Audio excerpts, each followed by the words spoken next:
Maraming nagtatanong at yun nga maraming nag-PPM o nagsasabi nga o nagtatanong nga sa akin kung ano daw brand o ano raw razor ang gamit ko. At ito nga ang isa sa brand na pinagkakatiwalaan ko at noon pa ay ginagamit ko na at hindi ka talaga niya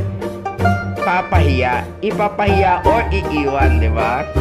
Isa sa gamit or isa sa mga pinagkakatiwalaan kong brand at razor ay ito ngang aking ginagamit noon pa nung start na talagang nauso to yung gentong razor na talagang rechargeable. Kaya ito nga ay isa sa brand na pinagkakatiwalaan kong gamit at talagang hindi kayo ipapahiya at hindi kayo iiwanan.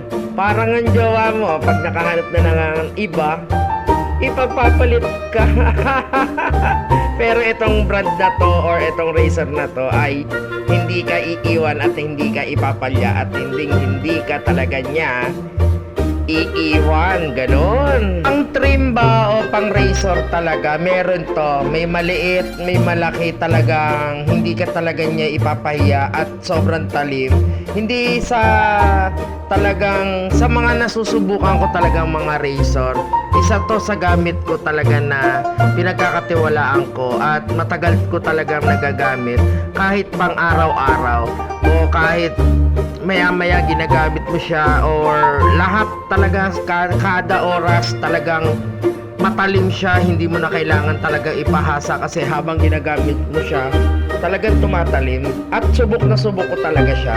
At kung nakikita mo sa lahat ng video ko dito sa talagang makikita mo talaga na yun at yun pa rin ang gamit ko. Pero itong brand na to or itong klaseng razor talaga ang subok ko na.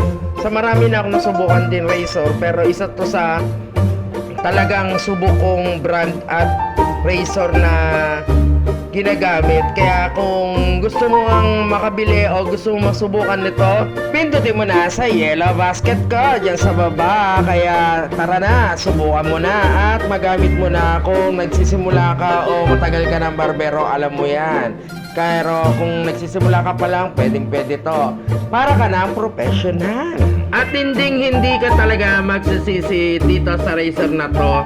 At sinasigurado ko sa iyo na okay to. Kaya ano pang hinintay mo? Bili na, di ba, kagunting? At makikita mo naman sa video na ito na talagang napakahusay at napakatalim talaga nito razor na to. Kaya go na at hintayin ko na makabili ka at sana makita ko naman na ginagamit mo na siya. Kaya maraming salamat mga kagunting at bye-bye.